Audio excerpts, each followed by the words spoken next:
الحمد لله حمدا كثيرا طيبا مباركا فيه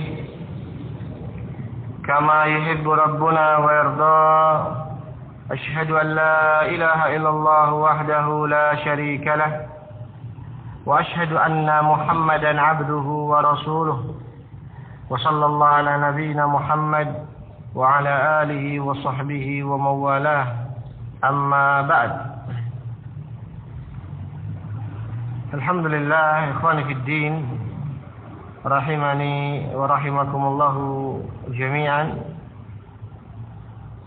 Insyaallah taala kita lanjutkan di pertemuan kemarin, pertemuan yang lalu masih kita membahas dari keterkaitan ayat ke-40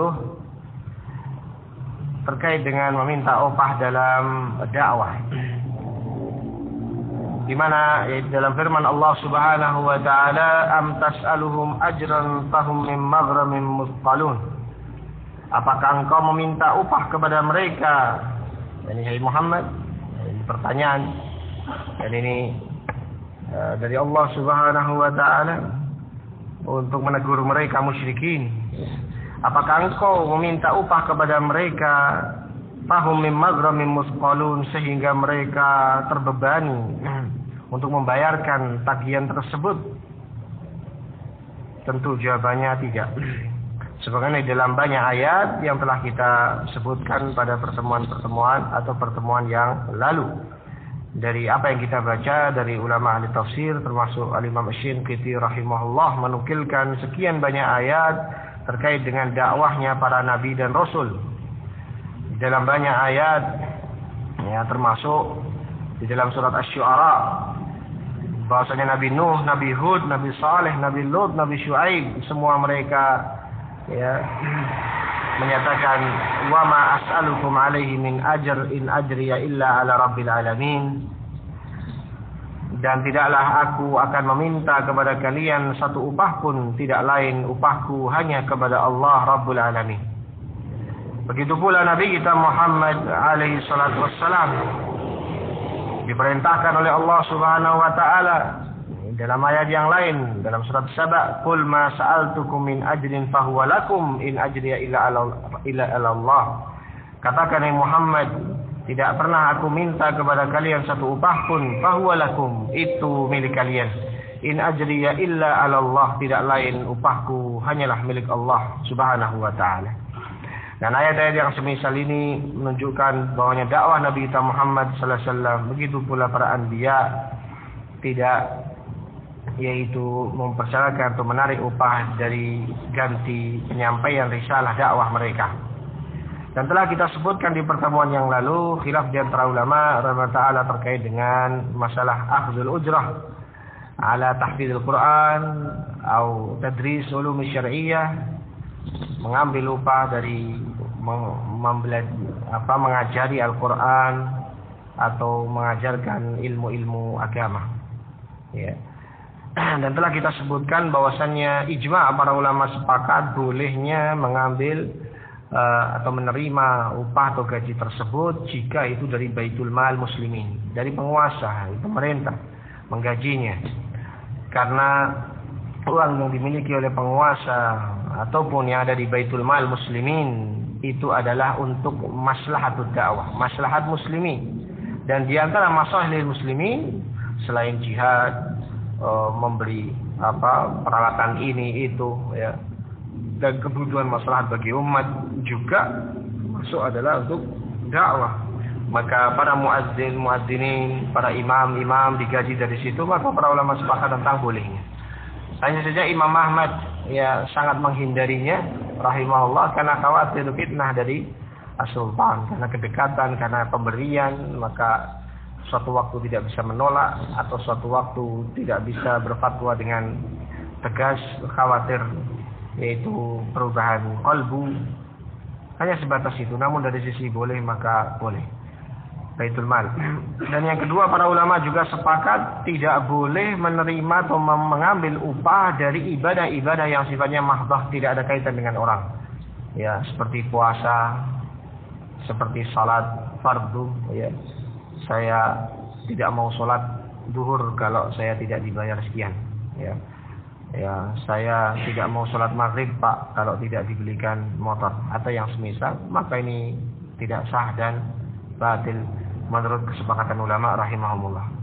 Yang mereka khilaf adalah ketika uang atau gaji tersebut bukan dari Baitul Mal Muslimin, bukan dari penguasa, dan pada perkara-perkara yang bukan mahdah, seperti ya mengobati orang, seperti meruqyah orang, seperti mengajari mereka hal-hal yang ada kaitan muta'addiyah, ibadah yang ada interaksi dengan makhluk, bukan dengan khalik saja, bukan dengan ibadah yang mahdah hanya terkait dengan Allah, tapi ada kaitan pada orang lain. Maka apakah boleh mengambil dari hal yang demikian? Dan para istilahnya yaitu ini yang menggaji dan mengatur pun pemerintah dari Baitul Mal, seperti jabaya para pemungut zakat itu, ya, mereka digaji, mereka diberikan upah khusus dari apa? Dari penguasa.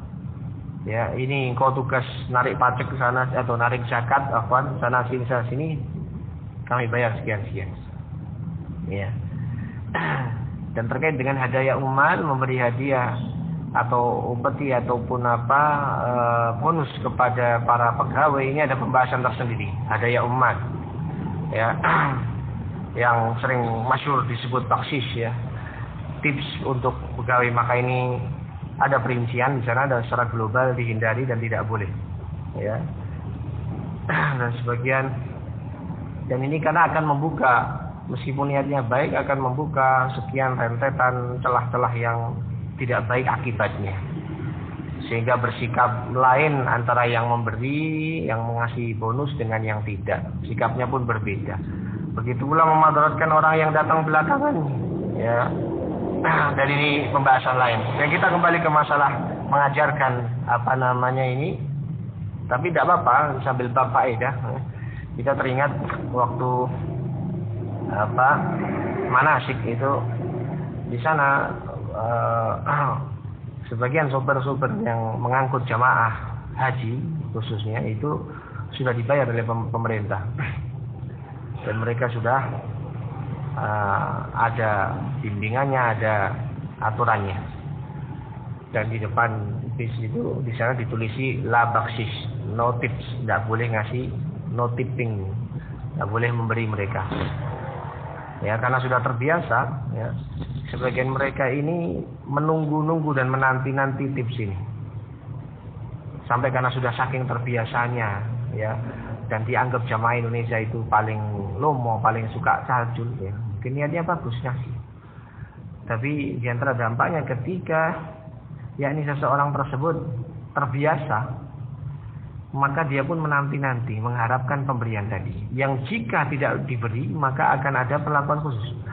Sampai sebagiannya mogok, betul-betul tidak mau berangkat karena belum dikasih tadi.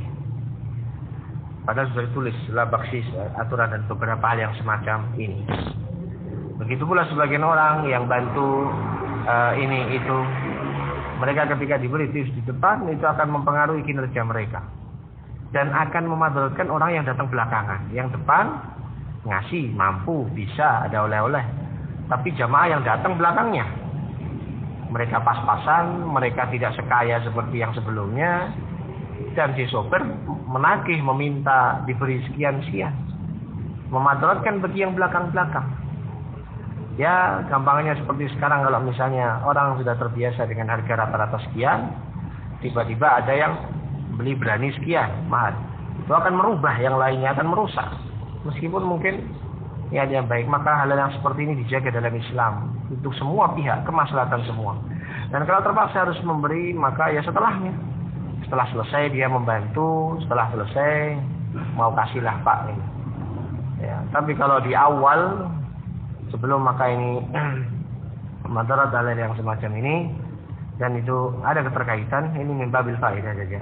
Begitu pula, dan di sana ada hadiah ummal.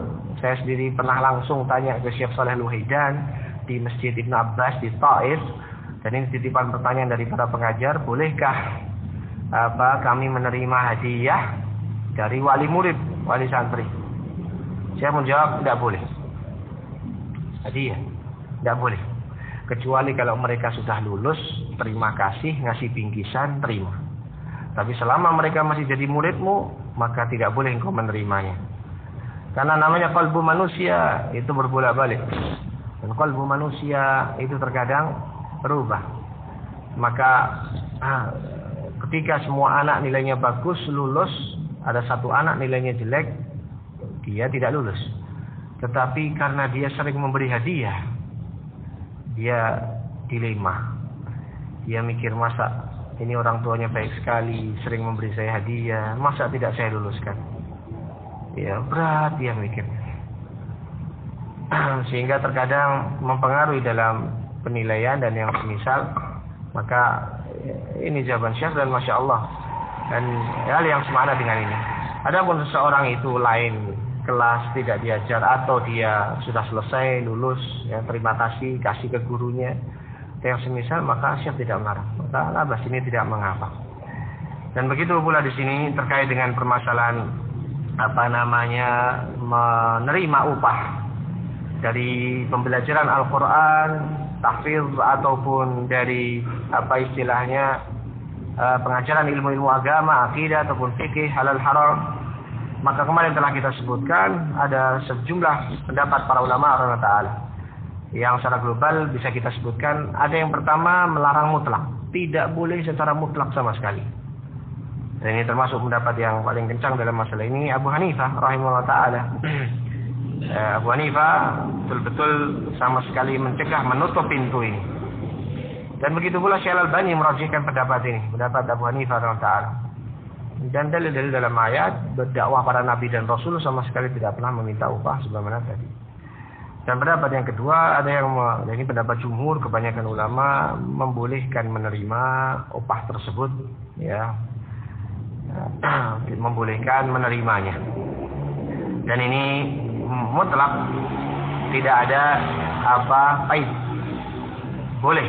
Apakah mempersyaratkan, tidak mempersyaratkan, apakah yaitu pada perkara yang wajib atau pada perkara sunnah, ya. Pada perkara di situ istilahnya selain maksudnya fardu ain, ya.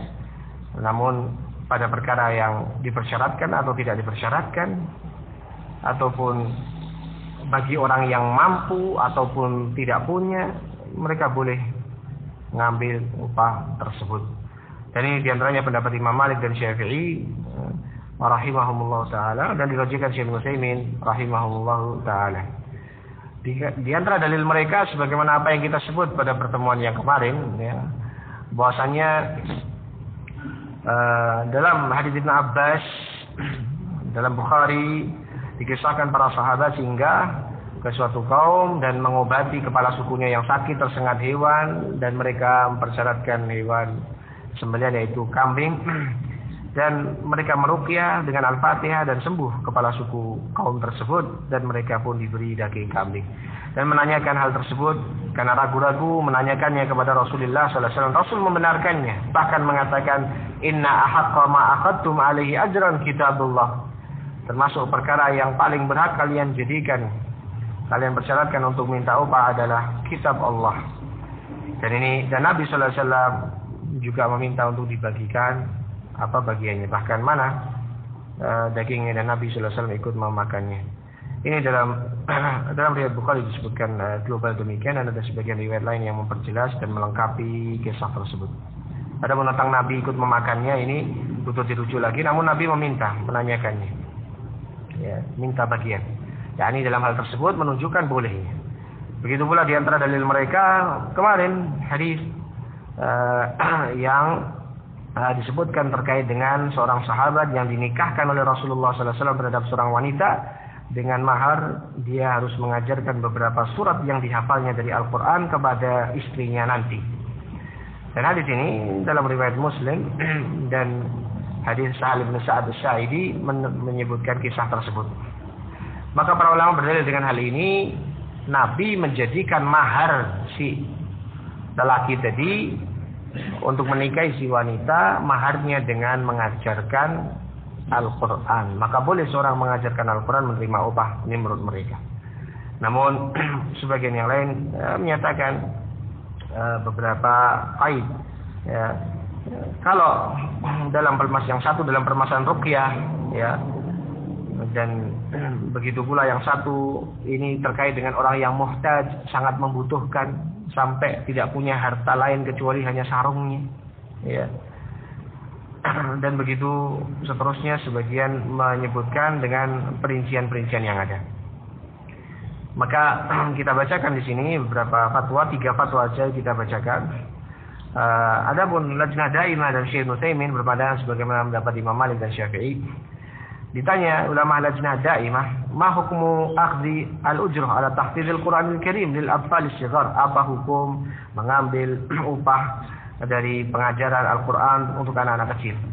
Dan apabila kalian atau Anda memfatwakan tentang bolehnya, fahalil muallim thawab indallah ba'da akhdhi lil ujrah syahriyah. Dan apabila Anda memfatwakan boleh, maka apakah boleh bagi atau masihkah si pengajar mendapatkan pahala di sisi Allah kalau dia mengambil bagian upah tersebut, gaji bulanan? Setelah dia mengambil gaji bulanannya, apakah dia si pengajar masih akan mendapatkan pahala dari Allah? Maka ulama Lajnah Daimah menyatakan, ta'allumul Qur'anil Karim wa ta'limuhu min afdalil qurab ila Allah azza wa jalla wa ala. Mengajarkan Al-Qur'anul Karim, mempelajarinya dan mengajarkannya adalah termasuk bentuk taqarrub, mendekatkan diri kepada Allah Subhanahu wa taala, idza saluhat an-niyah, jika lurus niatnya. Faqad hatta Nabi sallallahu alaihi wasallam ala ta'allumil Qur'an wa ta'limih. Nabi telah menghasung untuk mempelajari dan mengajarkan Al-Qur'an dengan sabdanya, khairukum man ta'allama al-Qur'an wa 'allamah. Sebaik-baik kalian yang mempelajari Qur'an dan mengajarkannya. Wa akhdhu muallimil Qur'an al-ujrata 'ala ta'limih. Dan seorang pengajar Al-Quran mengambil upah dari pengajarannya, la yunafi husulas thawab, tidak menafikan adanya pahala, wal ajr min Allah, pahala dan balasan dari sisi Allah Subhanahu wa taala, idza khalasat an-niyah, selama niatnya ikhlas. Ini ulama Lajnah Daimah sebagaimana jumhur ulama. Yang kedua, fatwa Syekh Utsaimin taala, beliau mengatakan, wa amma akhdhul ujrah ala iqra'il Qur'an ai ala ta'limil Qur'an. Adapun mengambil upah dari mengajarkan baca Quran atau mengajarkannya, fahadza mukhtalafun fihi, maka ini perkara yang diperselisihkan pendapatnya oleh para ulama. Warrajih, dan yang rajih, ini yang dirujukkan Syekh Utsaimin, annahu jaiz li anna al-insan ya'khudhu ala ta'bihi wa amalihi. Boleh dikarenakan seseorang mengambilnya dengan jerih payahnya, dengan kesusahannya, la ala qiraatihil Quran, bukan karena ayatnya, bacaannya Quran yang dia baca, bukan, tapi karena waktunya yang telah dia luangkan, tenaganya yang semestinya dia pakai untuk mencari nafkah untuk keluarganya, yang mestinya dia mau cari pendapatan untuk anak istrinya, juga butuh makan, ya. Dia habis waktunya, habis pikirannya, habis tenaganya, bukan dia yaitu karena bacaannya Al-Quran, tetapi karena capeknya, kegiatannya atau amalan dia, habis waktu dan tenaganya dalam hal tersebut. Waqad sabata, kata ini kata Syekh Utsaimin taala, waqad sabata an Nabi sallallahu alaihi wasallam annahu qala, dan telah sahih dari Nabi sallallahu alaihi wasallam bahwa Nabi mengatakan, inna afdala ma akhadtum alaihi ajran, sesungguhnya termasuk yang paling afdal untuk kalian ambil upah dengannya adalah Al-Qur'an.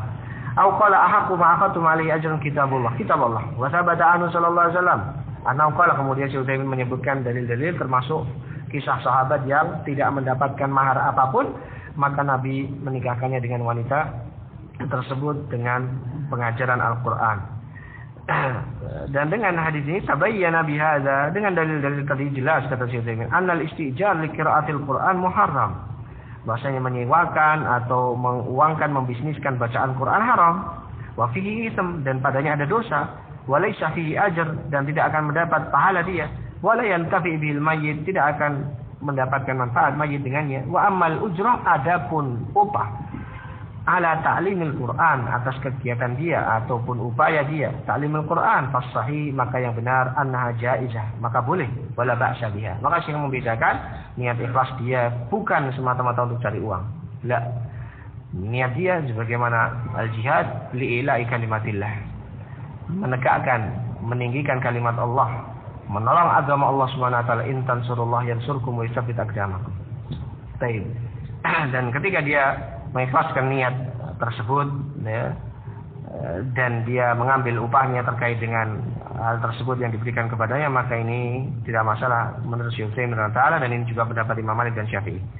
Dan di sana ada pendapat yang lebih berhati-hati dari hal ini. Ini yang ketiga, ucapan Syekhul Islam sebagai fatwa ketiga yang hendak kita baca di pertemuan ini, dan kita tutup dengan ini masalah ini. Kemudian Syekhul Islam mengatakan, tanaza'al ulama fi akhdhil ujra ala ta'limil Qur'an wa nahwihi. Para ulama berbeda pendapat dalam mengambil upah ala ta'limil Qur'an, dalam mengajarkan Al-Qur'an, wa nahwihi, dan semisalnya, termasuk ilmu-ilmu agama. Wa fihi salah satu aqwal, dan padanya terdapat 3 pendapat. Fi mazhab Imam Ahmad wa ghairi, dalam mazhab Imam Ahmad sendiri ada 3 riwayat. A'daluha, yang paling pertengahan dari mazhab Imam Ahmad, annahu yubahu lil muhtaj, dibolehkan hal tersebut tapi hanya bagi yang membutuhkan. Kalau dia butuh, habis waktunya, tidak ada sempat waktu untuk mencari nafkah anak istri, habis di situ, maka boleh dia mengambil. Muhtaj, dia butuh.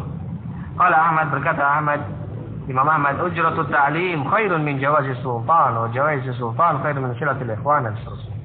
Ya, mengambil upah pengajaran tersebut karena itu jerih payah dia masih lebih baik daripada menerima hadiah dari penguasa. Ya, nah itu semata-mata dia. Adapun ini usaha dia, ini jerih payah dia, keringat dia. Ya, maka ini boleh. Tapi jangan dia niatkan sama sekali niatnya untuk mencari itu. Ya. Wa usul syariah kulluha mabniyah ala hadzal asr. Dan Syekhul Islam Taimiyah menyebutkan bahwasanya prinsip-prinsip syariat agama kita semuanya terbangun di atas prinsip ini. Annahu yufarraqu fil manhiyati bainal muhtaj wa ghairi. Bahwasanya dalam larangan dibedakan antara orang yang butuh dengan yang selainnya. Kama fil ma'murat, sebagaimana juga dalam yaitu perintah-perintah. Walihada ubihatil muharramat inda darurah. Oleh karenanya dibolehkan halal yang tadinya haram di saat darurat. La siyama idza qadira annahu ya'dilu an dzalik ila su'alin nas.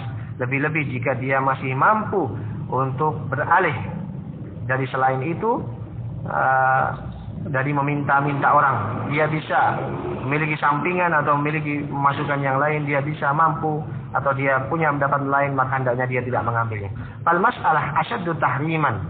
Maka meminta dalam kondisi dia butuh, sebagaimana disebutkan dalil umum, la yazalu rajul yas'alun nas, senantiasa seseorang meminta-minta orang sementara dia masih kecukupan, masih punya, ya, illa ya'ti yaumal qiyamah wa laysa fi wajhihi mushatul lahab, kecuali akan datang di hari kiamat dalam keadaan di wajahnya yakni ada atau tidak ada sekerat daging.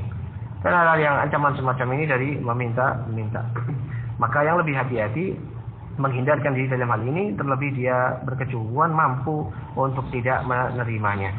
Walihada qala ulama yajibu ada'ul wajibat, makanya para ulama mengatakan wajib menunaikan kewajiban. Wa illam tahsul illa bisyubhat kama dzakara Abu Thalib wa Abu Hamid anna al-Imam Ahmad sa'alahu rajul. Kemudian disebutkan beberapa kasus. Kemudian mungkin kita ringkas. Kemudian disebutkan oleh Syekh Ta'ala, Syekh menyebutkan mengkiaskan dengan sebagaimana juga wali anak yatim, ya. Wali anak yatim, Allah Subhanahu wa taala menyatakan dalam Al-Qur'an, "Wa man kana ghaniyan falyasta'fif, wa man kana faqiran falyakul bil ma'ruf." Barang siapa walinya yang mampu kecukupan mengasuh anak yatimnya, ada uang masuk ini untuk anak yatim, dan dia mampu, maka falyasta'fif, hendaklah dia menjaga iffah, menjaga kehormatannya, tidak sama sekali mengambil harta anak yatim tersebut. Wa man kana faqiran, kalau barang siapa yang fakir, butuh, falyakul bil ma'ruf, hendaklah dia ambil, dia makan dengan cara ma'ruf, sebatas menutup yaitu kebutuhan primernya. Maka bukan kemudian ya dia bikin bisnis, ini rumah Darul Aitam, rumah anak-anak yatim, dia tuh ada sekian banyak orang nyumbang, datang dinas sosial dari acara baksos, bakti sosial, ini itu nyumbang semua untuk anak yatim. Kemudian ini bagian anak yatim, ini bagian saya 50%. Ini ambil sekian-sekian. Pakaiannya bagus, ininya bagus, beli mobil bagus, rumahnya dia bangun. Kemudian giliran sudah ini prospek. Buka cabang kedua, rumah anak yatim kedua.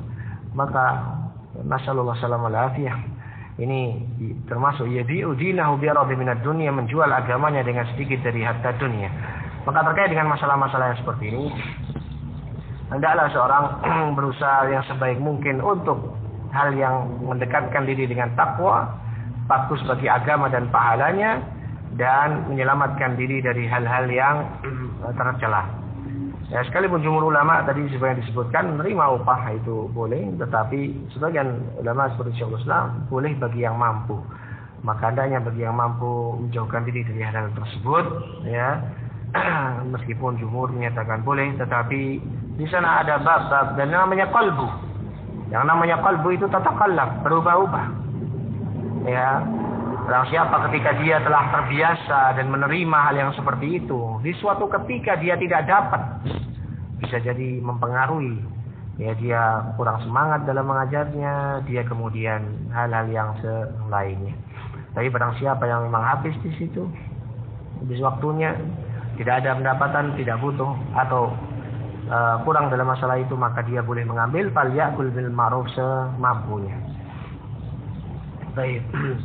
Dan di sana terkait dengan ayat Allah Subhanahu wa taala disebutkan dalam ayat juga yang kemarin disebutkan oleh Imam Syinqiti rahimahullahu taala di salah satu ayat, Qul ma as'alukum alaihi min ajrin illa man syaa'a yattakhidha ila rabbih sabila. Katakan Muhammad, aku tidak akan minta kepada kalian satu upah pun kecuali siapa-siapa yang menghendaki untuk mengambil jalan kepada Rabb-Nya. Kecuali siapa-siapa yang ingin beramal, ya. Maka Allah memerintahkan, ya, di sini nabinya, Qul ma as'alukum alaihi min ajr. Katakan, aku tidak akan meminta upah kepada kalian illa man syaa'a yattakhidha ila rabbih sabila. Dan ini disebutkan di surat Al-Furqan, dan ini ada banyak pembahasannya dari kalam ulama radhiyallahu taala.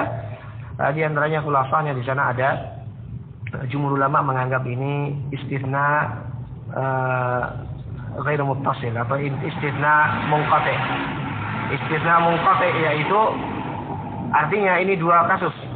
Aku tidak akan meminta upah kepada kalian. Ya. Kemudian disebutkan kecuali barang siapa yang ingin untuk beramal, berderma, maka silahkan dia lakukan. Aku tidak melarangnya. Aku tidak melarangnya. Ya.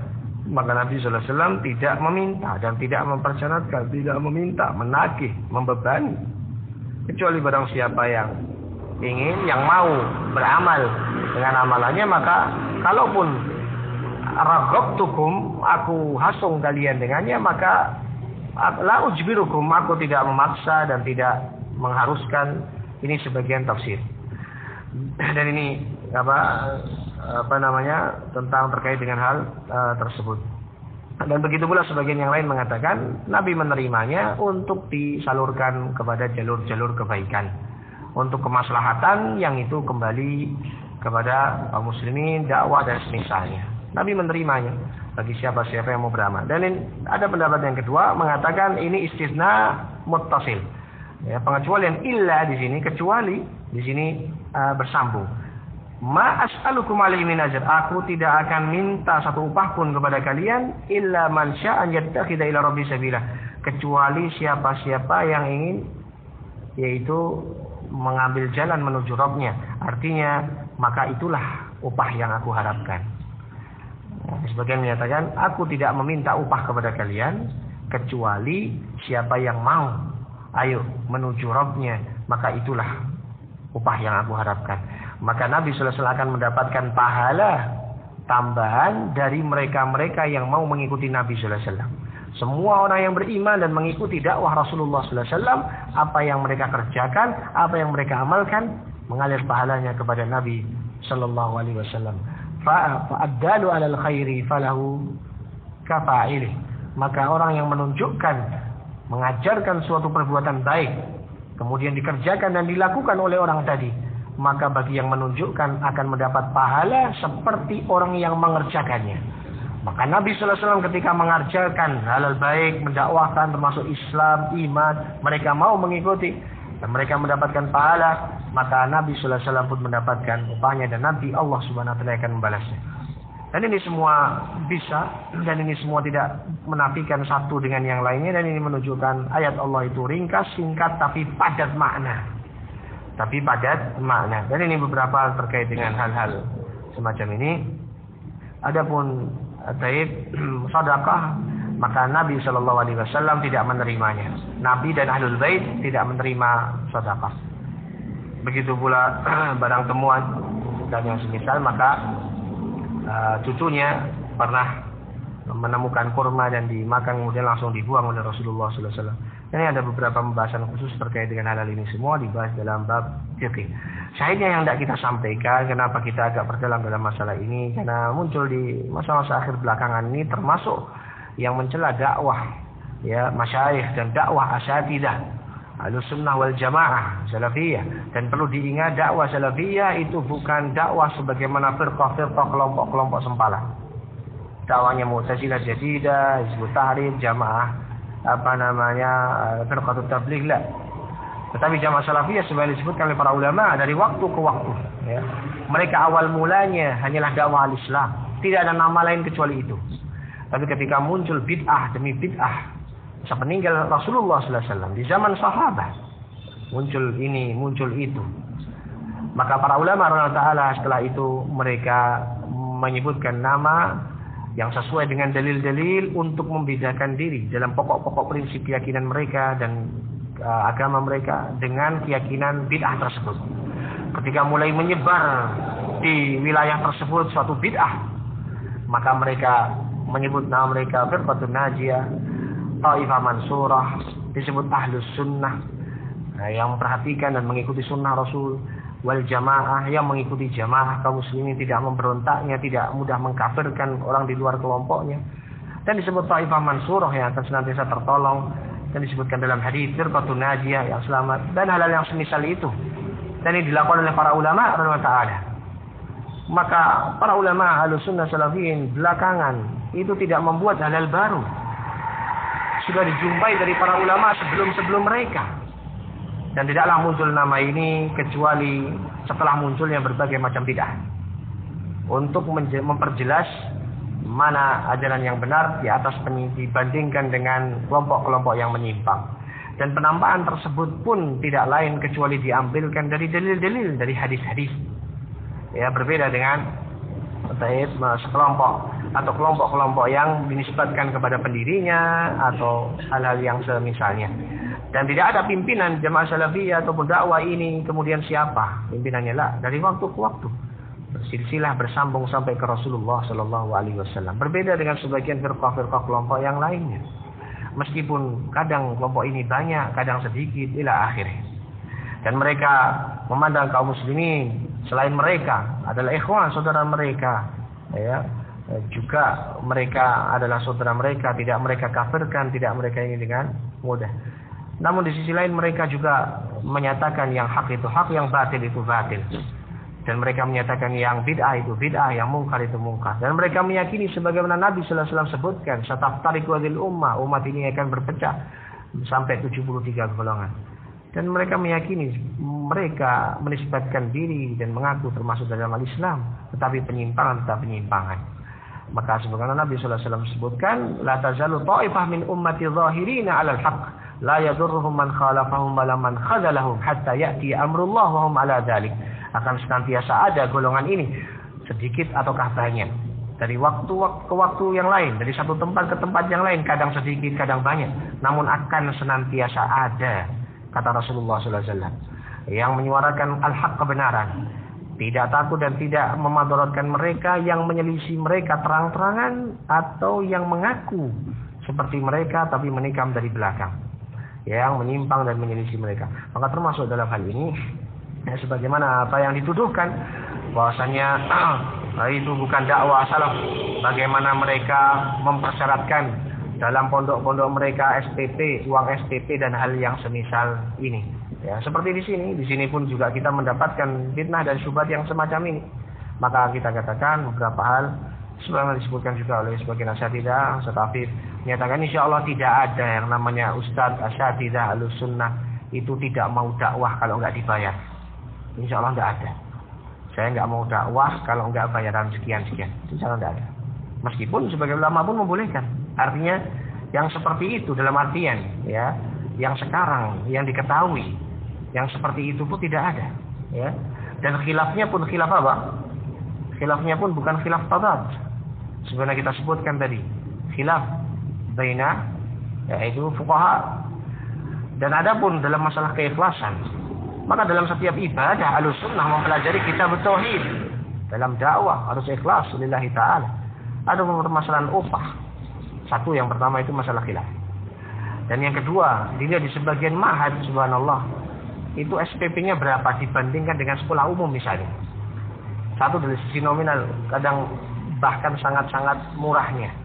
Ya coba dilihat yang tidak nginep 100, yang nginep 200. Mana ada pondok yang seperti ini? Mana ada sekolah SPP yang seperti sekarang ini? Coba kalau kita lihat masalahnya kembali kemana? Belikan beras untuk santri. Makan yang tidak mondok makan sekali atau 2 kali. Yang mondok makan 3 kali. Belum di sana ada listriknya, belum di sana ada sakannya, ada tempat tidurnya, ada ini itu. Dan beberapa hal yang semisalnya. Belum membelikan mushaf, kalau mushafnya rusak ini itu. Beberapa hal, masalahnya kepada mereka. Dan jikalau dia kembali anaknya pulang ke rumah, dia yang ngomong, dia yang ngasuh anaknya, ya. Coba dia keluarkan uang untuk anak satu ini. Coba belikan makan khusus untuk si anak satu ini. Coba belikan makan entah nasi telur lah berapa untuk satu anak ini. Hitunglah misalnya 5.000. 5.000 3 kali sehari, 15.000 sehari. Dikalikan 30. 15.000 kali 30 hari misalnya. Sudah berapa? 450.000. Dia suruh bayar 200.000. Itu pun kalau nggak mampu tidak dipaksa. Hanya yang tidak mampu bayar, dan perlu diketahui di sebagian ma'had. Dan ini sebagian ma'had itu subhanallah defisit itu kadang-kadang itu belasan juta. Kadang ada yang sampai puluhan, ya. Dan ini perlu diingat dan perlu ditamkan bahwasanya di situ terbuka ladang ta'awun 'alal birri wat taqwa. Dan di situ diberikan beras, diberikan sayur untuk makan santri-santri dan pengajarnya umum. Sebagian cuma ngambil sayur udah. Adapun tambahan dari mukafa'ah itu nggak mesti, kadang ada, dan begitu pula kadang besar ketika ada muhsinin, kadang tidak. Dan sebagian besar mereka tidak mampu. Jangankan untuk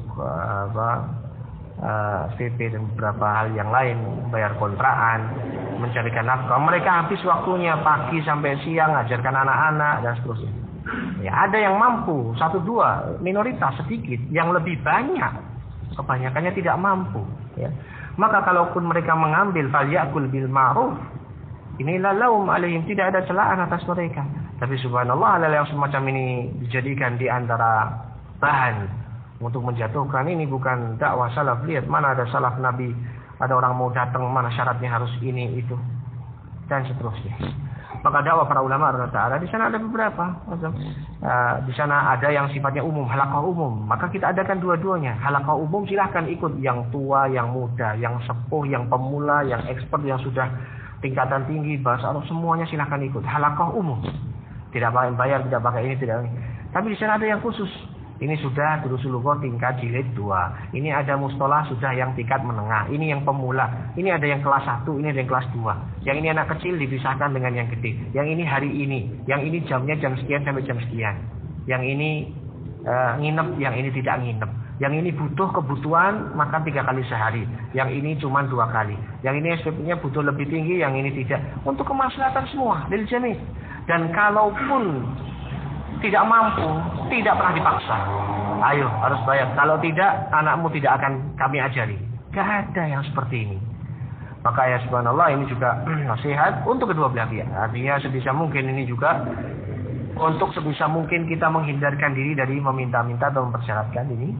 Namun di sisi lain, Itu masalah khilafiyah. Para ulama ada yang membolehkan. Syekh Utsaimin, Lajnah Daimah boleh terima gaji bulanan, mengambil karena dia capek seharian. Kalau dia punya waktu, dia akan cari pendapatan. Sebagian ya pengajar itu kadang minta izin. Saya minta izin keluar dulu. Sebenarnya senang ngajar, dapat pahala, tapi ada yang lebih wajib. Keluarga saya butuh ini, butuh itu, dan saya terus terang butuh tambahan. Saya minta izin supaya tidak memberatkan semua pihak. Minta izin, saya ingin kerja. Dikondeli terus begini, jangan pamit begini. Ada terus, maka terus silih berganti. Keadaan-keadaan seperti ini ada. Dan ini sebenarnya mungkin bisa jadi juga ya, mungkin agak tabu untuk disebutkan. Namun subhanallah, ya, kita heran dengan orang-orang yang memunculkan perkara-perkara seperti ini, bahkan sampai mengatakan ini bukan dakwah salaf, ini bukan dakwah salafiyah, subhanallah. Maka dan sebagiannya mengkiaskan dengan perkara-perkara yang tidak mereka lihat dengan jeli. Sebagian membandingkan dengan di Saudi, sebagian membandingkan dengan, coba lihat di sana, muadzin, imam, jangankan pengajar, murid saja kalau ada yang mau belajar di Jamiah Islamiyah itu dapat gaji dari pemerintah. Dari minyak buminya, gas buminya, listriknya semua gratis warga negara. Yang mau belajar, kalau itu belajar agama, maka dibiayai oleh pemerintah setiap bulan sekian ribu rial. Kalau dia bawa keluarganya sudah S2, ya LC mau MA, bawa keluarganya gajinya tambah segini. Itu belajar, dapat digaji. Apalagi pengajarnya, dapat rumah dapat ini. Dan itu dari penguasa yang tidak ada khilaf di antara ulama seperti yang tadi disebut, dari penguasa, maka boleh saja. Tapi ini ketika tidak ada kondisi yang demikian, negara sendiri dalam keadaan butuh pembangunan ini, pembangunan itu, utang negara sekian-sekian, maka ikhwan ta'awun, banyak begini, dan itu pun sebenarnya masing-masing untuk putranya sendiri. Maka hal yang semacam ini, dan kalaupun tidak mampu, tidak dipaksa, maka hal yang semacam ini semoga menjadikan kita semua terbuka dalam hal yang semacam ini. Dan sekali lagi, ini bukan perkara pokok prinsip yang kemudian dinyatakan ini melanggar usul aslun dari usul sunnah, usul ahli sunnah. Tapi hal-hal yang semacam ini wallahu al-musta'an. Perkaranya khilafiyah, ijtihadiyah adalah masalah di antara ulama fuqaha, bahkan jumhur membolehkannya. Imam Malik, Imam Syafi'i. Bagaimana dikatakan ini bukan dakwah salaf? Ya subhanallah, ini imma jahil atau imma tajahul, pura-pura jahil dalam masalah ini. Maka ini perlu diperhatikan. Ada tentang masalah keikhlasan, siapa yang tahu? Bulan tidak ikhlas. Karena dalam dakwah dia tidak mau kalau tidak dibayar sekian. Siapa bilang? Pulang nggak mau ngajar, nggak mau dakwah kalau nggak dibayar sekian. Ya, subhanallah. Ini perkara yang berbeda. Perkara masalah hati, ikhlas, siapa yang tahu?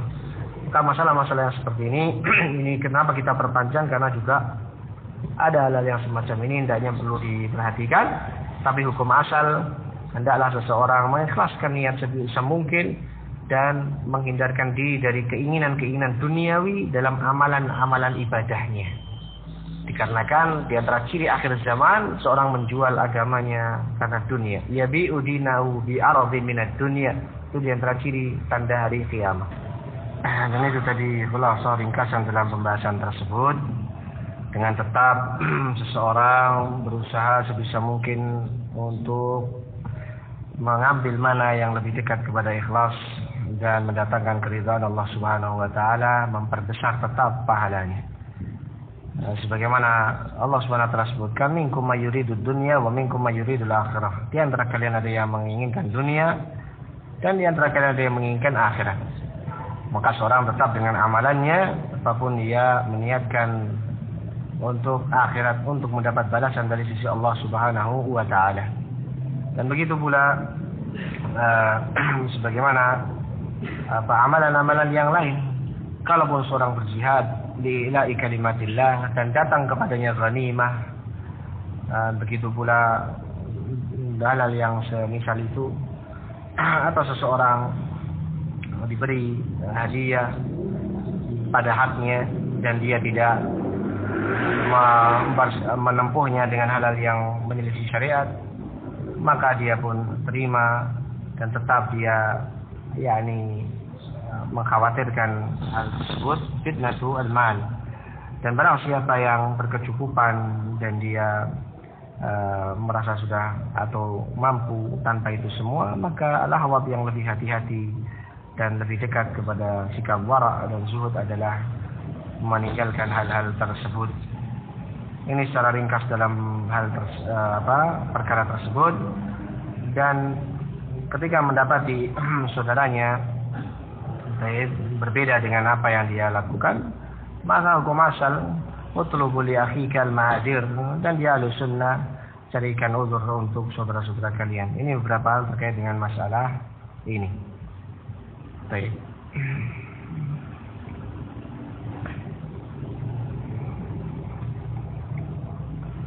Adapun di ayat yang setelahnya, am indahumul ghaibu fahum yaktubun am yuriduna kaida falladzina kafaru humul makidun. Ini satu keterkaitan pembahasan antara ayat 41 dan 42.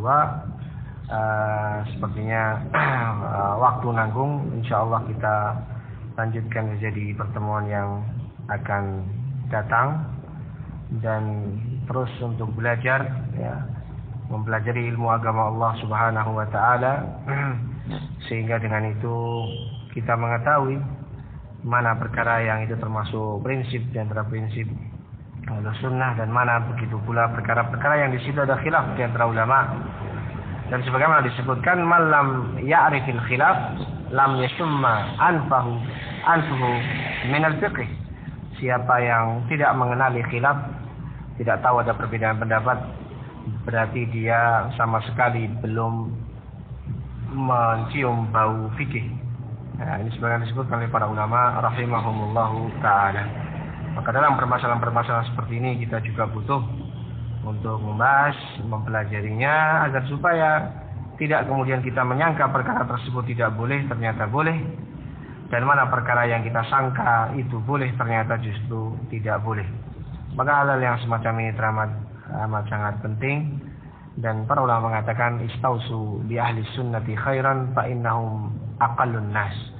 Aku wasiatkan kalian untuk bersikap baik kepada ahli sunnah, ya, karena sesungguhnya mereka adalah termasuk manusia yang paling sedikit, ya. Muslimin dibandingkan dengan agama lain sudah minoritas di dunia ini, ya. Dan ahli sunnah di antara muslimin lebih sedikit lagi.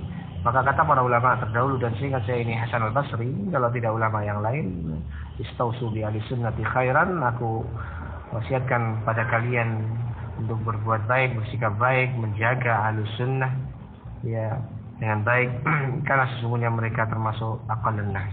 Dan syaitan haris, sangat semangat untuk mencerbelaikan, memecah belah. Maka seseorang hendaknya memang berkata apa yang harus dikatakan, ya, apa yang disebutkan, dan dia menahan diri apa yang semestinya untuk dia tahan. Wa ma taufiquna illa billah. Dan kita banyak-banyak beristighfar dan banyak-banyak tasamuh, mohon maaf di antara sesama kita. Nah, mungkin dalam muamalah kita banyak kekurangan dan banyak kesalahan, dan ini yang bisa kita sampaikan pada pertemuan kali ini. Mudah-mudahan ada manfaatnya. Banyak kurangnya fa minni wa minasyaitan, dan ada benarnya nikmat dan hidayah dari Allah Subhanahu wa taala semata. Walhamdulillahi wahdah wa bihi tatimmus shalihat. Subhanakallahumma rabbana wa bihamdik asyhadu an la ilaha illa anta astaghfiruka wa atubu ilaik. Barakallahu fikum. Wassalamualaikum warahmatullahi wabarakatuh.